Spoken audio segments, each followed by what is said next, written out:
안녕하세요. 사는재미연구소 슝슝입니다. 지금까지 바보를 주인공으로 내가 누리고 있던 것들을 내려놓고 훌쩍 짐 하나만 들고 가볍게 떠나는 여행으로 시작해서 바보가 만나는 한 사람 한 사람을 살펴보았습니다. 첫 번째, 다재다능하고 능력 있는 마법사를 만났고요. 두 번째, 차갑고 도도하고 하지만 아주 지혜로운 여인인 고위 여사제도 만나고, 세 번째, 여유롭고 풍요롭고 넉넉하게 품어주는 여황제도 만나고, 그 다음에 한 나라를 다스리는 책임감과 부담감 모두 안고 있는 황제도 만나고, 그리고 교황, 신의 말씀을 사람들에게 가르치고 신의 사랑을 전하는 교황까지 바보가 만난 5명의 사람에 대한 이야기를 했다면, 이제 오늘은 조금 다른 카드입니다. 바로 메이저 카드 6번은 연인들 더 러버스라는 카드인데요. 네, 이 카드는 지금까지는 다르게 주인공인 듯한 인물이 2명 등장합니다. 바로 남자와 여자, 러버스, 연인들이라고 불리고 있으니 둘은 뭐 특별한 사이겠죠. 근데 이 카드를 설명하면서는 이것이 꼭 이 사람이 남자고 이 사람이 여자고 하는 것이 아니라, 또 뭐 이성애만 뜻하는 것이 아니라 어떠한 형태의 사랑이든 어떠한 형태의 관계든 남성성, 여성성이 있다고 보시면 좋을 것 같고, 그 남성성과 여성성을 상징한다고 여겨주시면 좋을 것 같습니다. 네, 그림으로 표현하니까 한쪽은 이제 남성기를 가지고 있는 남자고 한쪽은 여성으로 표현되는 거죠. 네, 일단 꽤 타로에서 이렇게 벌거벗은 사람들이 등장합니다. 그것은 이제 청소년 친구들에게 타로를 가르칠 때 특히 왜 벌거벗었어요? 왜 벗고 있어요? 이러면서 되게 키득대고 장난치는 친구들이 있는데, 그럴 때는 타로 카드에서 누군가 벗고 등장한다 의 의미를 차분하게 오히려 설명해 주시면 좋습니다. 어떤 의미냐면, 지금 상황 혹은 어떤 일들을 순수하게 온몸으로 받아들인다, 내 온몸으로 부딪힌다 라는 뜻을 나타내려고 그 사람을 벗은 몸으로 그렸다 라고 설명해 주시면 됩니다. 네, 마치 이 카드는 이제 성경에 나오는 에덴 동산에 천사가 축복하는 가운데 아담과 이브를 떠올리게 하는 카드인데요. 뒤에 있는 이 꽃이 타는 나무를 생명의 나무, 그리고 이쪽에 뱀이 휘감고 있는 이 나무가 지혜의 나무라고 보시면 됩니다. 그리고 두 연인이 이 천사의 축복을 받으면서 이제 만나고 있죠. 사랑의 시작일 수도 있고 정말 천생연분 인연을 만난 것일 수 있습니다. 그래서 이 카드는 뭐 관계나 뭔가 좋은 기회, 좋은 관계의 시작, 와 정말 나의 배필을 만난다 이렇게 해석되기도 하고요. 한편으로는 우리가 그렇게 사랑에 푹 빠질 때 상황을 구체적으로 살펴보지 못하잖아요. 눈에 콩깍지가 씌이는 거죠. 그래서 그런 현실을 제대로 보지 못함, 감정에 푹 빠짐, 이런 뜻을 상징하기도 합니다. 그러면 이 카드를 또 이제 다른 점에서 본 뉴비전 타로 카드를 봐야겠죠. 역시 뒤에서 보고 있군요. 네, 한편으로는 천사가 축복하고 있는 이 작은 에덴 동산이라고 하죠. 동산 너머에 저 멀리 사막처럼 보이긴 하지만 여기에 많은 식물들과 동물들이 살고 있습니다. 어떻게 보면 이 사람들이 지금은 지금 현재가 행복하고 미래는 미래 따윈 중요하지 않아 보이기도 하지만, 이들 앞에 펼쳐진 광활하고 많은 일들이 있을 미래를 상징하는 것 같습니다. 네, 정말 연애의 감정은 순간이고 앞으로 펼쳐질 미래는 어떻게 보면 맞춰가는 노력의 연속이잖아요. 그런 앞으로의 힘듦 혹은 서로 성숙해가면서 맞춰갈 수밖에 없는 어떤 시련들을 마치 뜻하고 있는 듯 하기도 합니다. 그러면 비포 카드를 보죠.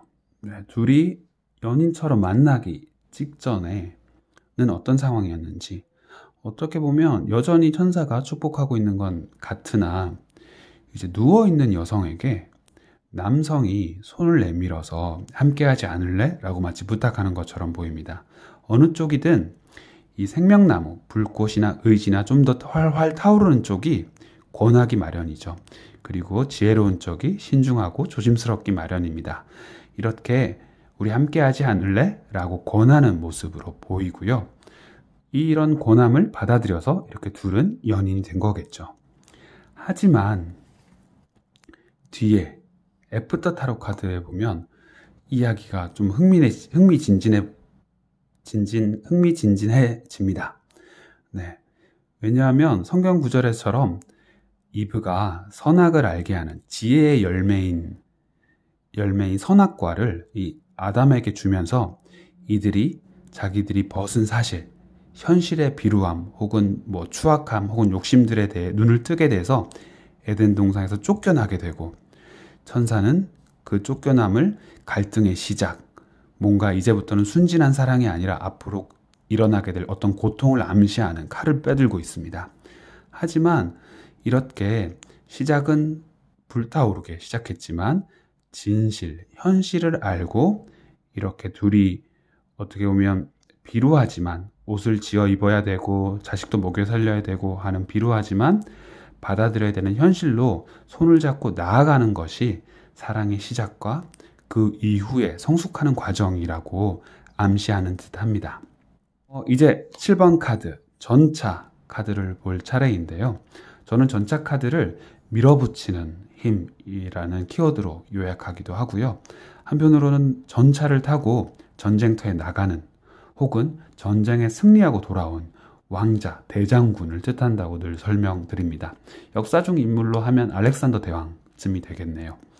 그런데 이 전차 카드는 왜 밀어붙이는 힘이냐면 정말 우리가 애쓴다라는 말이 있잖아요. 우리는 참 애쓰면서 살아갑니다. 그래서 이 카드는 인간으로서 할 수 있는 많은 애씀을 모두 이렇게 포함하고 있습니다. 타로 카드에서는 그거를 1번부터 쭉 이제 5번까지 6번까지 담아 넣었는데 7번은 1번부터 6번까지의 카드를 모두 가지고 있는 카드라고 합니다. 한번 볼게요. 7번 카드를 약간 옆으로 빼고 1번 카드부터. 네, 1번 카드의 능력의 근원이 되는 이 지팡이를 7번 카드가 들고 있죠. 그 다음에 2번 카드에서 가져온 건 무엇일까요? 네, 2번 카드에 여성성을 상징하는, 신비로움을 상징하는 이 두 개의 달을 이렇게 어깨에 가지고 있습니다. 그리고 3번 카드를 뜻하는 이 12개의 별들을 모두 가지고 있다는 풍요로움을 이 휘장의 별들로 더 많이 그려지고 있고요. 그리고 이 인간적인 힘으로 일구어낸 이 사각형의 시스템, 나라, 국가, 제도를 똑같이 이 전차의 사각형으로 표현하고 있습니다. 그리고 가르침으로 많은 추종자들이 생기겠죠. 그런 제자를 두고 이 후대를 길러내는 이 가르침이란 키워드를 역시 스핑크스 두 마리를 이제 휘하에 거느리고 있는 모습, 가르침의 상징을 또 가지고 있고요. 그 다음에 그러면 이 연인 카드를 상징하는, 남녀를 상징하는 카드는 상징은 어디 있냐? 바로 여기에 있는 팽이 모양의 이 상징입니다. 이 상징이 이렇게 쭉 길쭉한 건 남자의 성기를 뜻하고요. 이렇게 가운데 그 성기로 이렇게 관통에 있는 이 둥근 이 도넛 모양이 여성기를 상징합니다.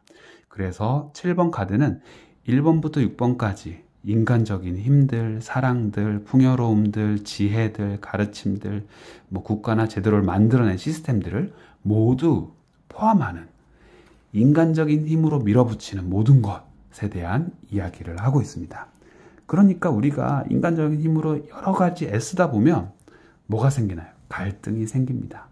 그래서 이렇게 밀어붙이는 힘은 주위의 도움을 받거나 주위와 이렇게 화합하는 힘이 아니라 싸우고 부시고, 그러니까 상대방을 지게 만드는 힘입니다. 그렇기 때문에 당연히 갈등이 생깁니다.